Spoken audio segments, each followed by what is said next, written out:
And hello again, everyone, and welcome to another edition of Arkansas Week. I'm Steve Barnes. Thank you for joining us. It is celebration time for these United States, now a quarter millennium old.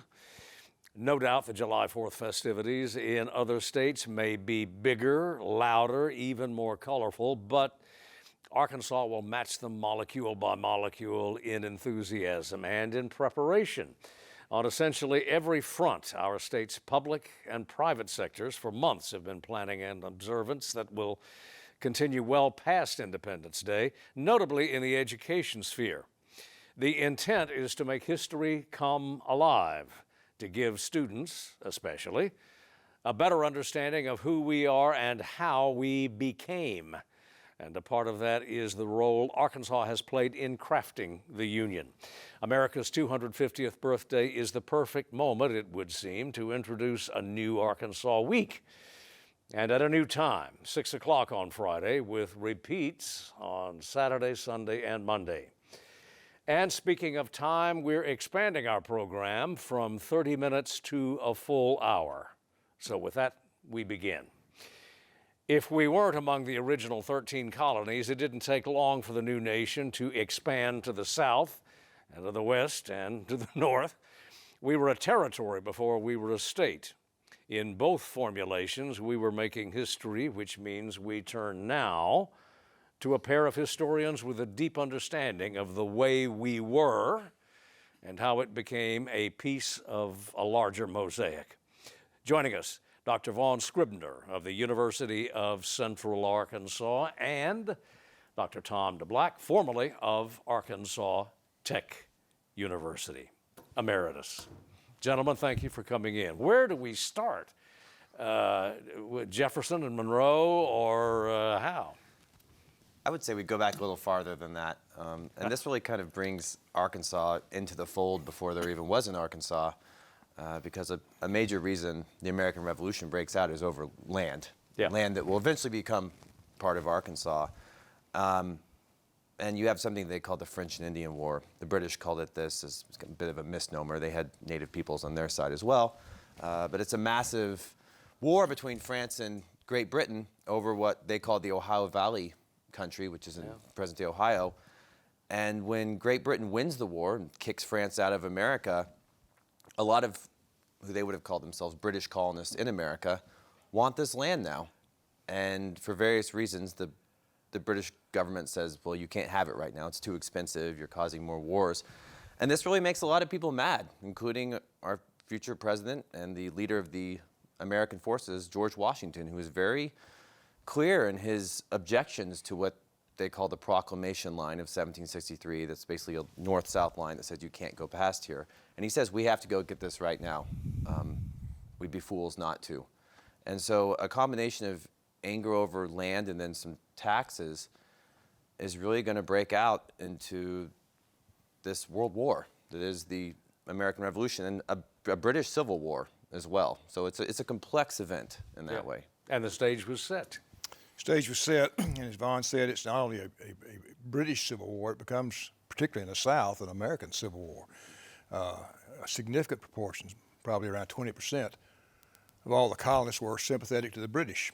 And that is particularly true in the South. You have a larger loyalist group in the South.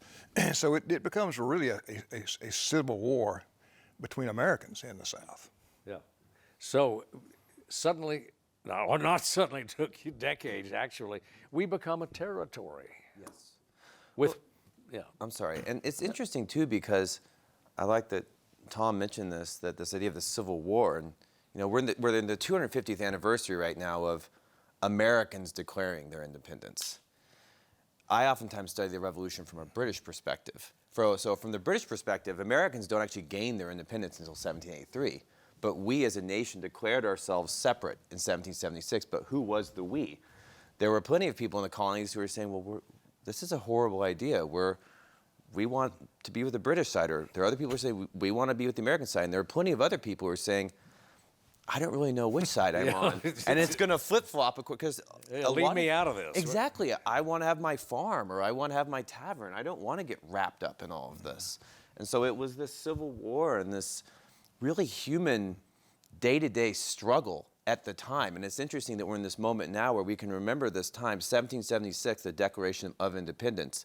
But when they declared independence, there was no guarantee, and quite the opposite, that this was even going to work out. Right. Or that the colonists would prevail. Exactly. Yeah, and of course, Arkansas, you don't think of Arkansas when you think of the Revolutionary War, but as Judge Morris Arnold, who's a fabulous scholar of this period, points out, there was a Revolutionary War battle in Arkansas, at Arkansas Post. He wrote an article about this in the Democrat Gazette a couple of Sundays ago.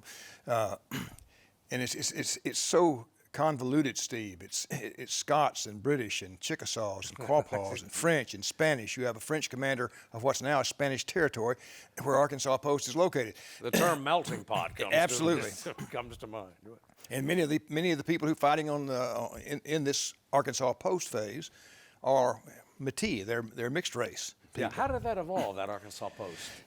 Going back to Henri de Tonty in the 17th century, forms a very small and in some ways insignificant, in some ways very important post, whose population varied but never got too large. Right. It served as a trading post for trade with the Indians. It served as a jumping off point for hunters. It served as a way station for people traveling on the Mississippi River. And so, while not ever terribly large, it was terribly significant. Well, and that's a good point about this, too, is that when the American Revolution breaks out, America's, even their largest cities like Boston, Philadelphia, New York City, British people who come visit call them English country towns. They're not big. They're 15,000 people. And so only about 5% of American colonists live in cities. So the colonies at this point and beyond, out west until the frontier, which is what the British would have called this French and Spanish claimed land, it was all very rustic by European standards. And this is bringing this back in. When these British and German soldiers come over to fight in America during the Revolution and try to put down this independence movement, they run up against this strange new environment that they come into. You've got a lot of city boys basically coming over 3,000 miles across the Atlantic, and they're kind of shocked by all these new environments and creatures and weather patterns. And so America in this way was kind of this foreign new entity in that way. Now, don't tell that to the Native American peoples who'd been here for 15,000 years, but from a European perspective, it was this strange land. And I think you can see that Arkansas Post, where you have these theoretically small spaces that are very mixed, very rustic, but for the people living there at the time, they're imperative for day-to-day life and power and empire and even global empire. Yeah, well, and beyond that, too, just the sheer human demographics of it, there was the terrain, there was the climate. Yes. There was all yes. things. I joke to my students always, imagine you're a Scottish kid, and you come across the Atlantic to fight, and all of a sudden you find yourself waist deep in some swamp in the south with crocodiles and alligators. They called them both the same thing. You've never seen something like this. This is this foreign land, and the occasional bear as exactly. well. Yes, yes. So it's the American War for Independence or American Revolution is truly a war of global scope, but it's also a war of these individual moments, these intimate experiences. And so it's something interesting about it still is it's ebb and flow, and we can look at it from so many different ways, whether it's what would have been considered at the time a rather small kind of skirmish at the Arkansas Post to something like the battles at Lexington and Concord. It's happening all over, from Canada through the Caribbean through the present day United States. Yeah, and pick it up from there. Well, going back to what Vaughn says, it is a war of very mixed results. For every great triumph, there is at least one, or sometimes more than one, significant defeat. And I think the greatness of Washington in the Revolution is not that he was a great tactician, but that the fact that he was the man, and maybe the only man capable of keeping the movement alive. Indispensable man. In those desperate times, absolutely, yes. Yeah. With a number of authors have remarked, documented, the incredible role that luck played in the creation of the United States, of the Revolution. It could have gone the other way easily. interesting you said that, because one of the best books, or the series of books now, is by a military historian named Rick Atkinson, who's one of our best, probably the best military historian around. He's now writing a trilogy on the American Revolution. He just finished the second volume, which is called The Fate of the Day. He spoke in Little Rock recently. And I would interrupt to say that he'll be a guest on wonderful. Public. Yes, go ahead. Brilliant writer, thorough researcher, but he asked the audience, he said, do you know what Napoleon said the characteristic he most wanted in a general was? And no one responded. He said luck. He wanted somebody that was lucky. Yeah. And you're right. Much of it was good fortune. Yeah, to build on that, even going back to the environment, Washington famously gets trapped at the Battle of Long Island in 1776. They know the British are going to be coming for New York. And so Washington sends all of his men to New York to shore it up. It's a great harbor. It's a great city. And his men kind of get routed, and he finds himself trapped on the East River, and he's surrounded. And his troops even say that he felt like maybe his luck had run out, and he was kind of out of it a little bit. But then this providential fog rolls in, and it gives he and his men the opportunity to escape. But the war could have been over before it began right then. You know, of course, from American forces, they're saying God's on our side. The climate and the environment are even on our side. But time and again, even as a younger man, Washington would ride into battle, and he'd have horses shot out from under him, hats shot off of him. He'd have bullet holes in his jacket. He was incredibly brave. He was known to not be a great tactician, like you said. He wasn't always good at thinking on his feet. He and Jefferson kind of have a falling out over that later in life. But as a leader of men, he really was singular. Literally a commander. Yes, and I think it's important to note that I would always argue the two greatest things that Washington ever did, and this is kind of over, was quit. And I say that because he stepped down after the American Revolution. He could have been King George IV if he wanted to be, you know. Two's enough. Exactly. Well, he stepped down after the war, yeah. And then after his 2 terms as president. Yeah. And so he set this incredible precedent then. So I think for me, of all the great things he did, that is most telling of his character, that he was able to do that. Yeah. Listen. You can't read this stuff either, Steve, without being struck by how many times during the course of this war, Washington or someone in Washington's commanders says, we think this is just about up. Yep. It's about over. We don't see how we could sustain this. And yet somehow they did. And I think that's largely attributable to him. Yes. And a few years later, along comes Mr. Jefferson, who buys Arkansas. Well, yeah. much of the rest of the continent for, less than a nickel per acre or something, including us. Greatest deal of all time. And the Louisiana territory, Louisiana Purchase, they start charting it out and surveying it in Arkansas. Now, you can go to a little swamp. I haven't been, but I've seen the images. You can see it's in a swamp, basically, with a stone placard. This is where it began.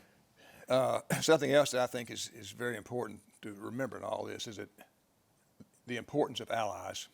Mm-hmm. Without the help of France, American independence might not ever have been gained. And then you have other people from other countries. Pulaski, after whom our county is named. Right. Our capital city's county is a Polish patriot killed at the Battle of Savannah. But the French army and the French fleet are instrumental in securing American independence. Absolutely. I couldn't agree more. And that's why we have the Arkansas Post skirmish, is because when the French and the Spanish joined the British, now all of a sudden, geopolitically, this war totally changes as well. Because before that, the British only really had to worry about what's going on in these 13 disparate colonies in Canada and the Caribbean. But when the French and the Spanish join in, they have the second and third most powerful navy. Now all of a sudden, the British don't have control of the Atlantic like they used to. And remember, you can swim across the channel from France to England. People do it every year. So now they have to worry about, continental Europe as well. Yeah. So scholars often say that the British could have kept fighting the war. But there comes a point when any military force, as we've seen in various other examples, when they're fighting a far-flung war and things start to kind of change, you have to make a decision. Yeah. What's worth it, what's not. Yeah, and back home there was some domestic. Exactly. Back on the subject of allies, Steve, it's important to note that Britain had almost none. Yes. They had managed to alienate just about everybody. Mm-hmm. So. Well, and they had to purchase their Hessian conscripts. A scholar wrote a book called 3 Victories and a Defeat, which is kind of a play off that movie, 3 Weddings and a Funeral. And he made this argument that in the previous transatlantic wars, Great Britain had always had these the Holy Roman Empire, which is kind of a misnomer once again, but they'd had them as official allies, and they didn't have that anymore. So they didn't have friends on the continent. So they really had turned themselves into a true island nation at this point. Moving forward, well, about 3 decades anyway, after the purchase, we become a state. We enter the union that we now celebrate. Yeah, do you want to take What? Yeah, we do. And you could make an argument, I think, that we entered maybe before we were ready. As long as you're a territory, the federal government pays your officials, the government functions. Once you become a state, that's on you. And Arkansas was a poor territory. It was a poor state. We have a banking fiasco very early in our history. And that legacy of poverty, I think, hounds us down to the present day. Yeah. And we also, of course, have the Cherokee Trail of Tears that passes through Arkansas. And John Ridge was one of the major leaders of the Cherokees. His wife is buried in Little Rock because they stopped there on their way west. And that's something else we think about. Oftentimes, you have this story of pioneers moving west, and Arkansas is part of this story. But the first pioneers moving west were oftentimes displaced Native American peoples from the east. And so you have Arkansas being swept up in this story of, that is a result of the American Revolution, of displacement, various peoples pushing west, poverty, hardship. Arkansas was very much still the frontier in many ways when it became a state. Trading in scalps and furs and and whatever. Obviously, you have a passion as historians. How do you, whether in the classroom or in any other aspect of our culture, how do you imbue young people? What's your thought on imbuing young people with a sense of who we are and how we got here and why that's important? Well, I go back all the way to the days when you had the little record you played and turned a slide machine. We have so many wonderful audiovisual resources now. Ken Burns, Sears and Revolution. In my U.S. history classes, I always showed the chapter on the great John Adams video, which was the trial of the British soldiers accused in the Boston Massacre.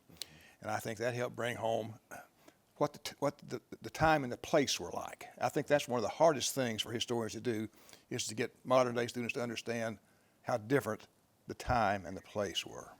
Yeah. And to build off that, oftentimes as a scholar of the American Revolution, we oftentimes kind of get overlooked, outshined by the American Civil War, World War I, World War II. A lot of students don't come in knowing a lot about the Revolution, and they see it as this very distant event. And it really wasn't that long ago. We're still a very young nation. In the scheme of things in history, 250 years really wasn't that long ago. So one thing I try to do is try to get students to put themselves in these other people's shoes. I tell them, people haven't changed that much. They might have dressed differently than us, maybe talked a little bit differently, but they were facing a lot of the same struggles you and I are now, or trying to imagine yourself in this Civil War where you're trying to survive. What happens when troops come into your city? And that helps them. And I also try to remind them that the American Revolution is the beginning of and part of this ongoing American experiment that we're all a part of still. It wasn't that long ago, and the decisions that people made, the mistakes that people made, the triumphs that they had are still really resonating today. And we're all still a part of this experiment in American democracy and freedom and liberty.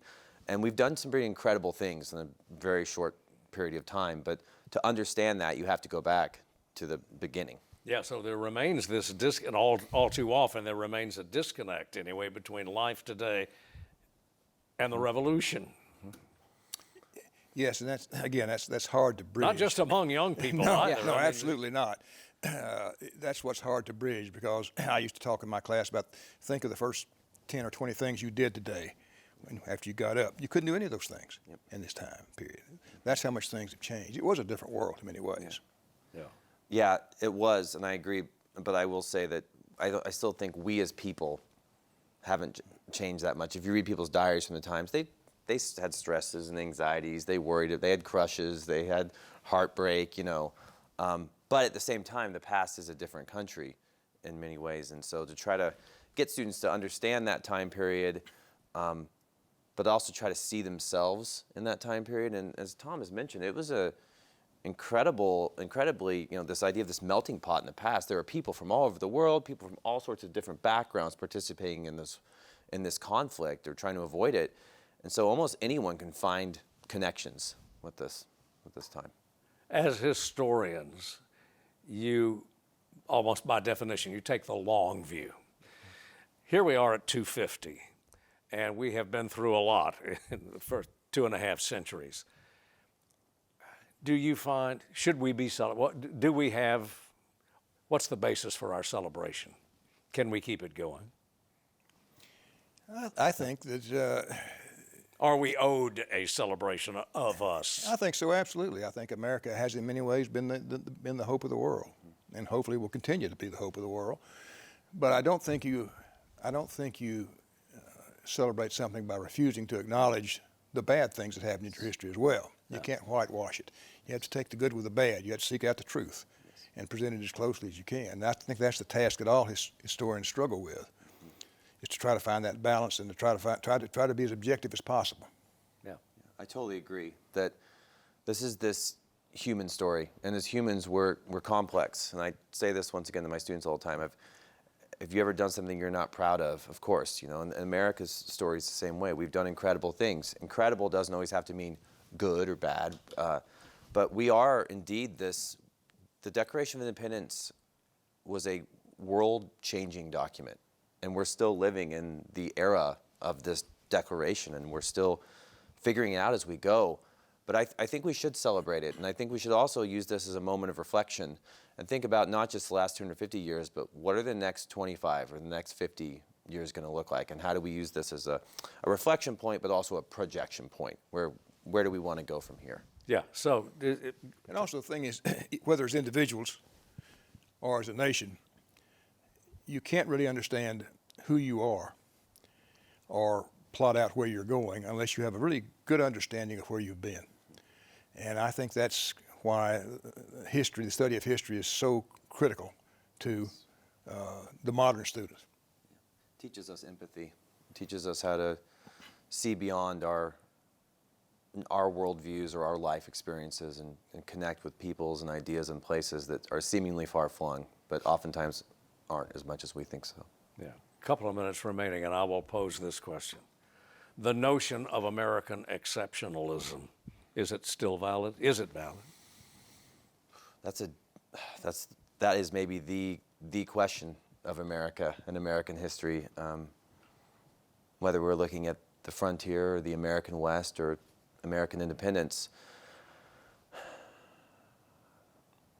That's a tricky question because America is exceptional in many ways, but once again, sometimes exceptionalism doesn't always mean just positive or just negative.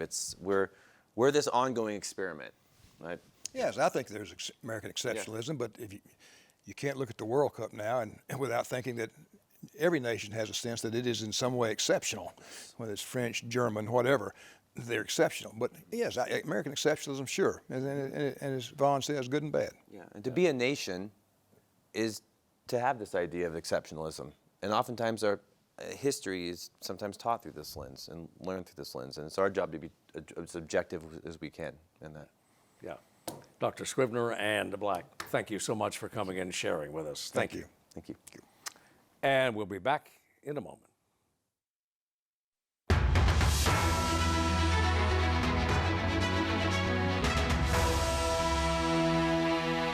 And we are back, and back to take up the matter of how the state is approaching this landmark anniversary and what it means for the future, maybe even the next 250.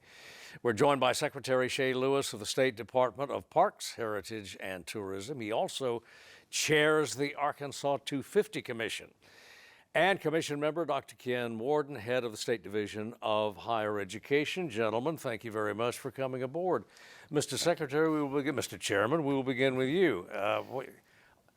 It's kind of an umbrella term, Arkansas250, in terms of what you're trying to accomplish here, what you've created. Sure, exactly. Governor Sanders created a team about 18 months ago of commissioners, a talented group of individuals that all bring different skill sets. And this group has come together to really take an opportunity to celebrate this moment. We knew from the very beginning that this was a unique moment in time. A lot of us remember the bicentennial and think back to those important celebrations that took old enough.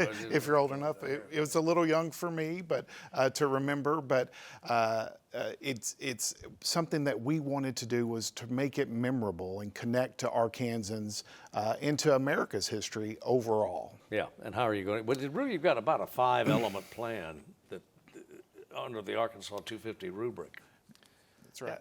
So I was fortunate to be one of the co-chairs of the Education Committee of the Arkansas250 Commission. And really, I think one of the most important things we can do through this process is engage our young people in the process. So at the Department of Education, we call it Arkansas Celebrates America250, ACA250 for short.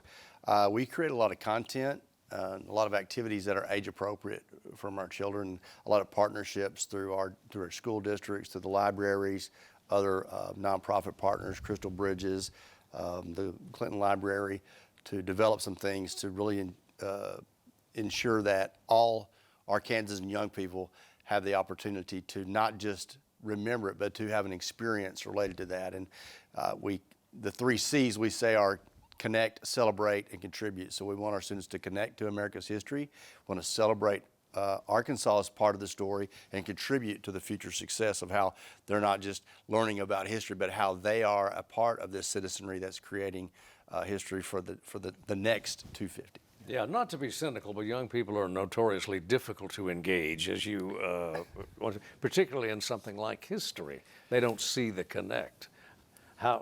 Is there a formula to get around that? Well, I think that, we want them to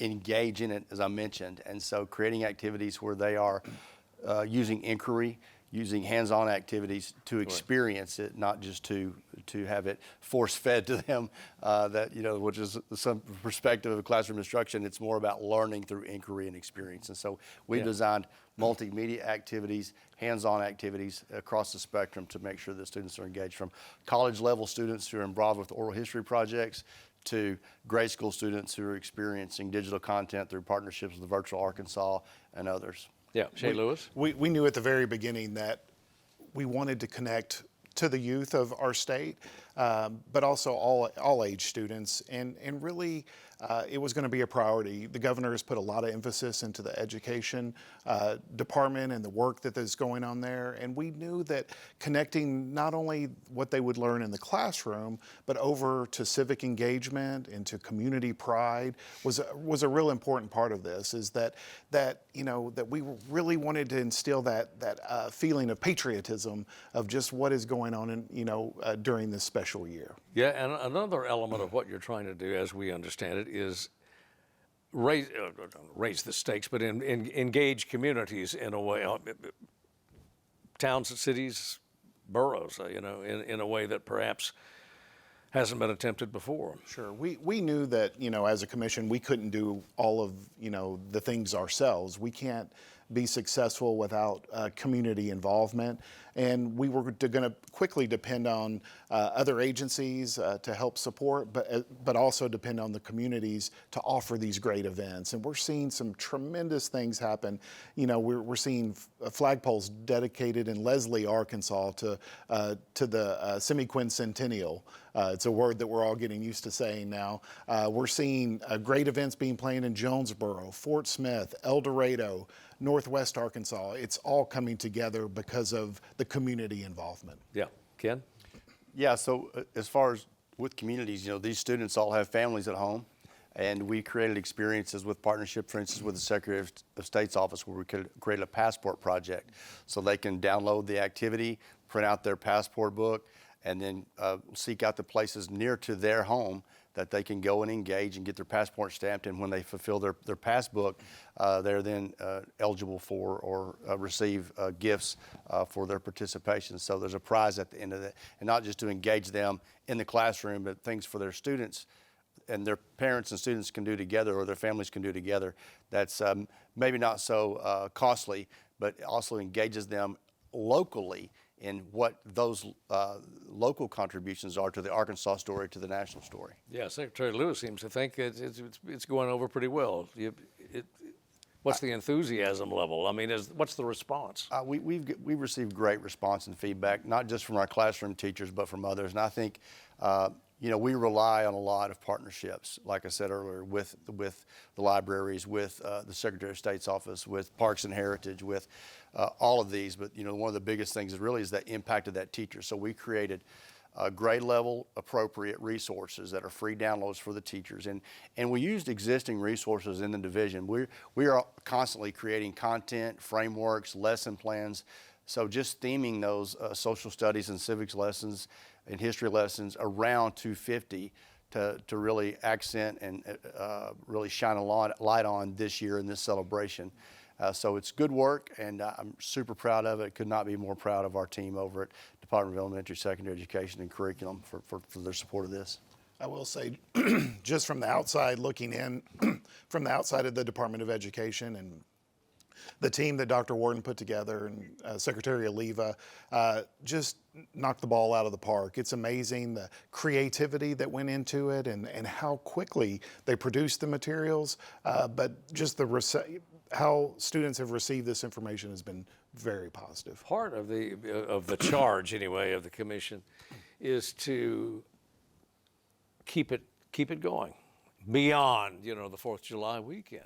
One of the things that we've done that has been really successful and been very well received from communities across the state is the implementation of a Arkansas250 historic marker program. These historic markers are being placed, 11 total across our state.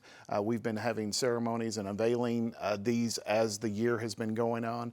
And it's just been amazing to see the response and how proud people of Arkansans are of their communities and how those communities have contributed to our nation's history. If you think about some of the locations where we've placed specific markers, Bauxite, Arkansas, provided 95% of the World War II aluminum ore.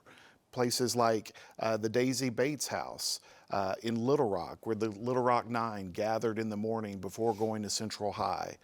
Buffalo National River, our first national river in our country. The Hattie Caraway marker, first elected woman to the U.S. Senate. The first Walmart in Rogers, Arkansas. The Old State House Museum, Petty Jean State Park, the Saracen Treaty Site, Louisiana Purchase State Park, Crater of Diamonds, all unique Arkansas locations that have contributed to America's history. And that tends to get lost in the day-to-day of our lives, I suppose. And I think, to piggyback on Secretary Lewis's comments, all these educational experiences are about ensuring that student sees themselves as a thread in this fabric of the nation.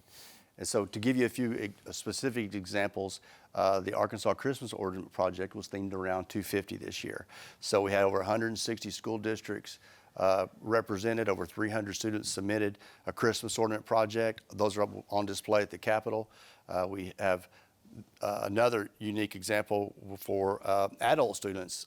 Dr. John Davis at the Pryor Center at the University of Arkansas Fayetteville, Oral and Visual History, is leading an oral history project, and he put a call out to all the college universities and their students to collect the data using a vetted set of questions so that it's all similar in nature, but to collect the histories. And we've collected over 200 at this point. It's going to go for another couple of months so we can add to that number.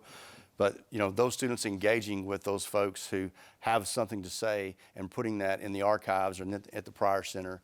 So that's another way that we're doing that. So really, that won't be lost. I mean, no, it's in perpetuity. But these activities, so the students feel they're a part of that. And locally, how did their community and how do they contribute? And hopefully pique that interest in students so they feel that sense of civic pride and responsibility, patriotism. Yeah.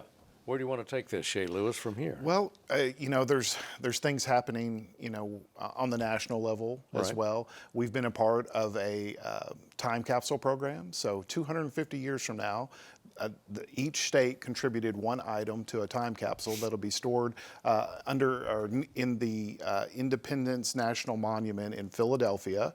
Arkansas contributed a diamond from Crater of Diamond State Park, and so if you want to save the date 2275 on your calendar, I'll save it for maybe my great grandchildren to be there and see this time capsule unearthed. But we're partnering with America250. We're partnering with Freedom 250.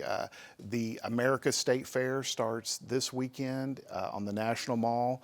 All 56 states and territories have a pavilion set up on the National Mall.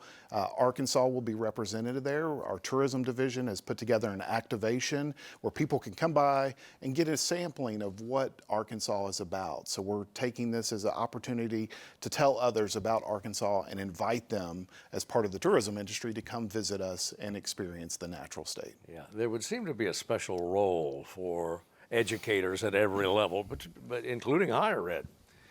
In maintaining the momentum, anyway, of 250.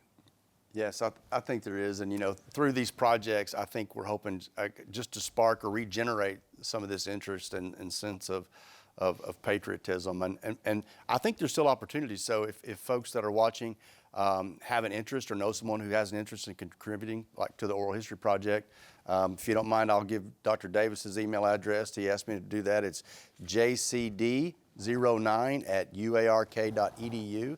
If anyone is interested in contributing to oral history of Arkansas, we can still have them be part of this project. You know, one of the projects that I really was just so impressed by is the Fayetteville School District had a school, and they created art tiles each student did, and that was unique to the student and a unique piece of history or something about them and their community that was special to them. And then they put those together, and as they pieced them together, it created an American flag. And that is on display, and we are working now to have that displayed at the Capitol for several months. I'm not sure the exact installation date, but I look forward to having that so others can see it. It's just remarkable, and I think it really captures the essence of how a unique individual's experiences and piece of history, and how that their community and their family contribute to that is part of the quilt of the American flag, or of the quilt of America. So it's super impressive, and there's more projects. You know, I don't have enough time today to describe all of those, but really proud of the support and the enthusiasm. We have a lot of resources that are available to everyone if they want to log on to our website. It's America250.ade.arkansas.gov, and they can see all these resources. They can see the Mystery League cartoon characters. You know, Arkansas's dog is now the state dog is a Labrador Retriever. So we have a gold lab, a yellow lab, and a black lab, and their names are Semi and Quinn for the semi-quincentennial.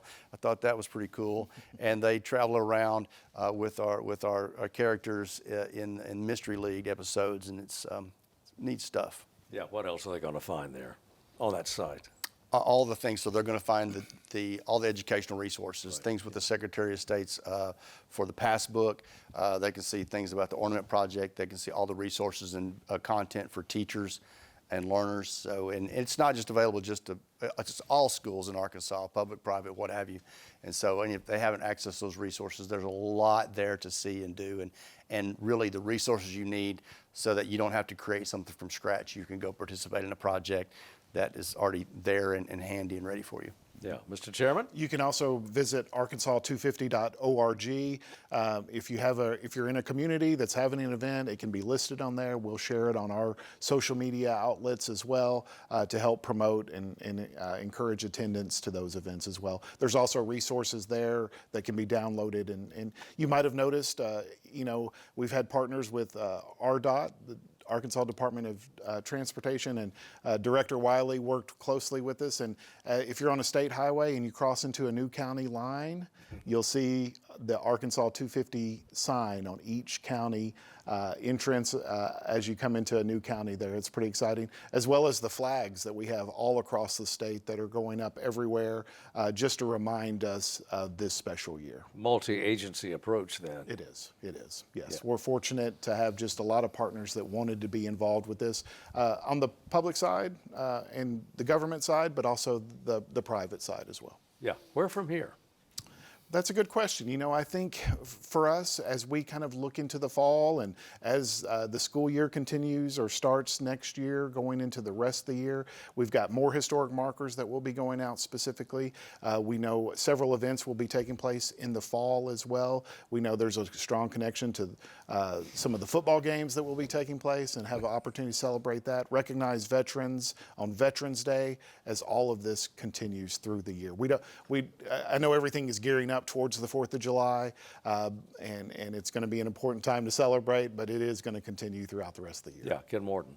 So I will say we're going to continue to add monthly content and themes monthly to the digital content educational resources that are on the website for teachers and for citizens to access. So that's one of the things that we'll continue at least through this next year. And then I think continued partnerships with all of the museums, other state agencies, the Clinton Library, the libraries, Arkansas, State Library and the county libraries, all these different resources. It takes a partnership, I think, really to pull this off, and appreciate we've just been so well received everywhere we go as a commission, and really with the educator side of this, and it's something I'm really proud to be part of, and it's a special time of celebration.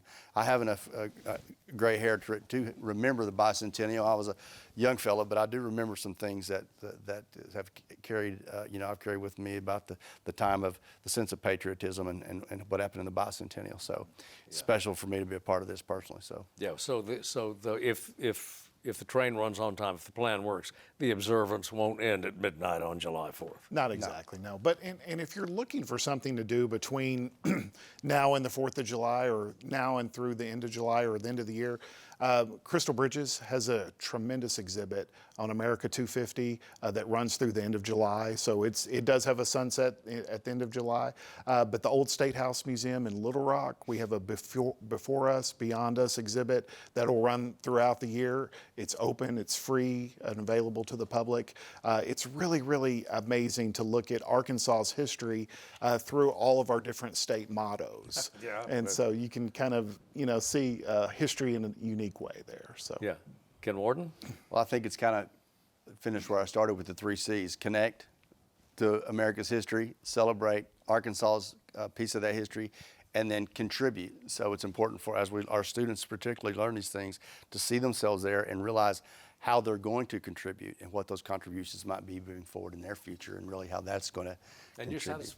You're satisfied thus far with the response, or? Overwhelmingly positive response. Yeah, it's been really, really good. But there's I'm sure folks who aren't having access to resources, and so this was going to help us get that word out. There's plenty of time for those folks to take advantage of the resources and to continue to celebrate this really monumental occasion. Yeah, Shea Lewis. I'll just close by saying there's also, if you want to contribute in a different way too, look for opportunities to volunteer at a state park, a museum. Look for opportunities to give back. There's a program called America Gives this year, and a lot of folks are donating their time just to be involved in one way, shape, or form in the semi-quincentennial. Yeah, Shea Lewis, Ken Warden, thank you very much for coming in. Thanks for the update. Thank you. Thank you. More in just a moment.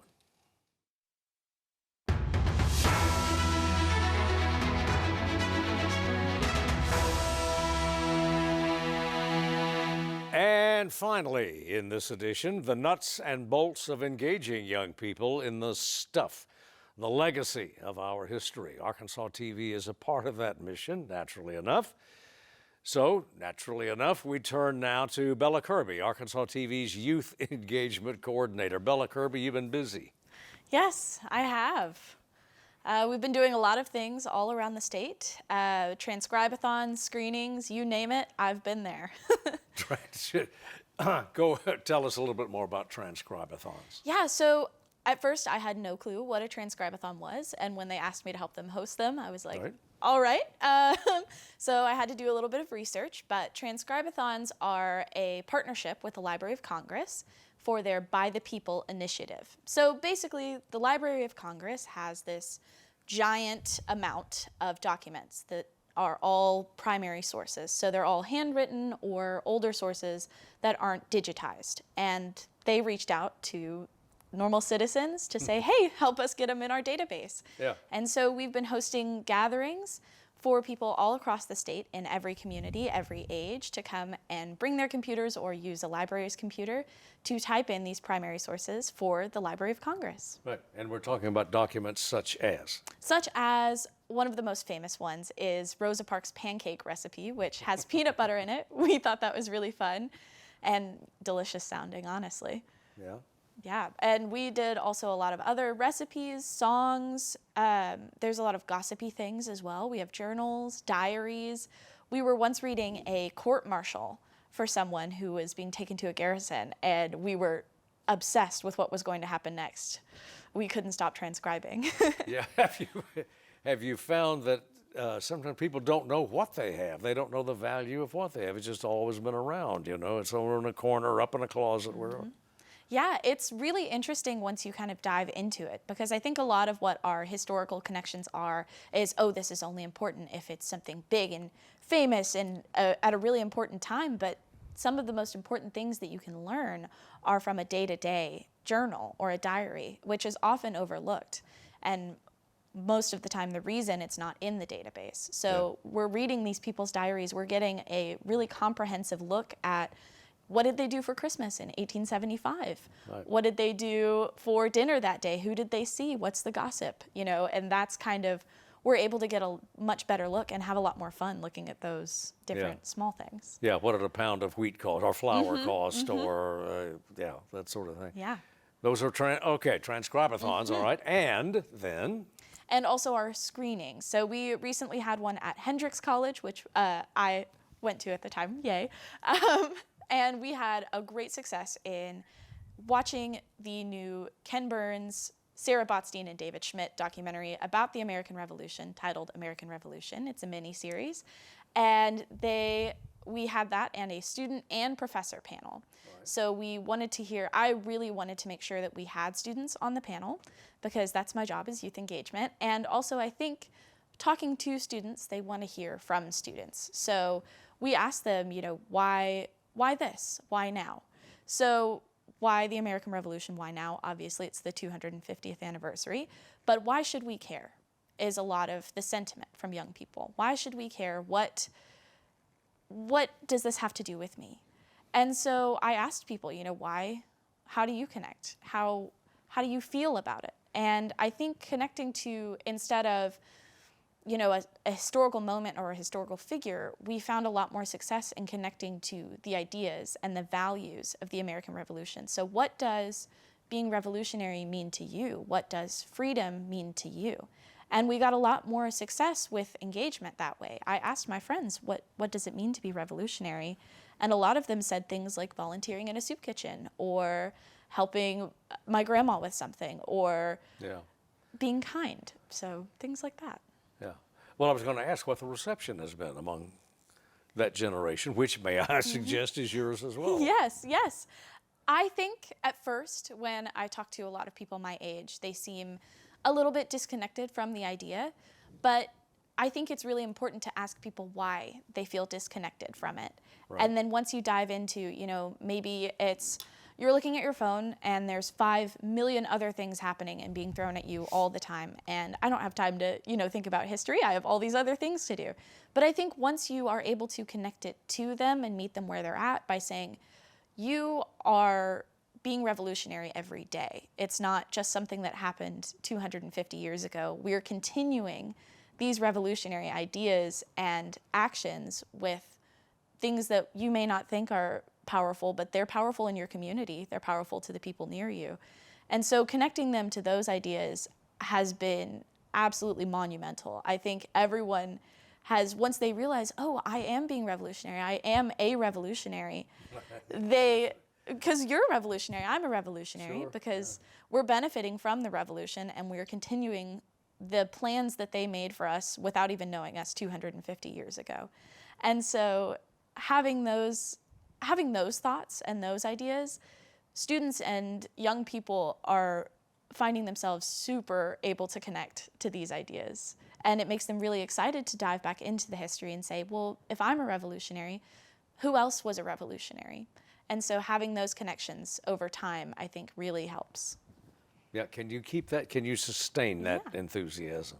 You've sparked it. Can you sustain, or can it be sustained? Absolutely. I mean, the fact that we're still here 250 years later talking about it means that it can be. But I think that once we had that certain spark with the transcribathons or the discussions, people realized and they've continued it. So especially with the transcribathons, you can do those at home. I know that I have. I hosted my friends in a transcribathon at my house. We made funny hats and we typed things into the computer. But having that revolutionary spark, I think, has made people realize what is a connection to the revolution, and they're continuing that. Because I've seen in my friends, you know, I dragged them along to a few things. At first, I was like, hey, come to this event. We'll have snacks. We'll have this.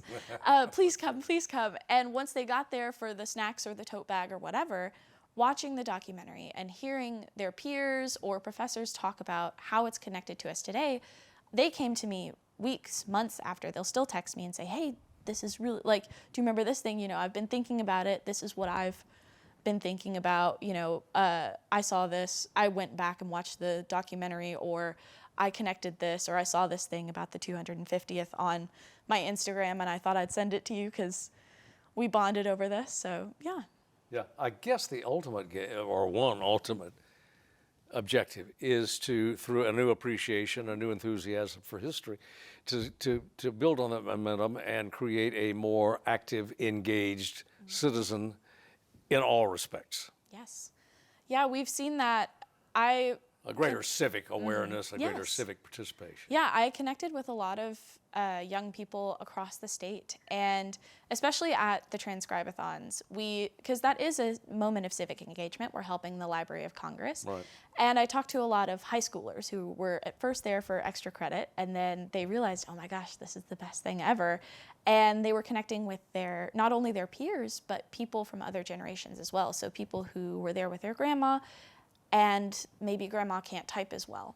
So they're there to help grandma type in what she can read in cursive, because we can't read as much cursive. So we're helping with the transcription, and they're helping with our cursive reading. And so you're having that community focus and that community engagement, and you're helping those around you in ways that you necessarily maybe didn't think were possible. So having that small effect and that small amount of community engagement is a ripple effect for a revolutionary mindset. Yeah. Bella Kerby, you've had a lot of fun doing this. Yeah, I have had so much fun. More fun than I thought I would, actually. The other day I said I'm very serious about being silly. And that's something I try to live my life by, is that I want it to be as much fun for them as it is for me. Because for me, I like to have fun, and it's not that hard. But sometimes you have to bring people out of their shell and really show them how something can be fun. So with the transcribathons, we had one at my house, and I told my friends, hey, I'm having a mini transcribathon. We'll get pizza, like we'll do crafts. And they were like, okay, I mean, sure, I'll go for pizza and crafts, but what's a transcribathon? I was like, you'll see when you get here. It's fine, just come over.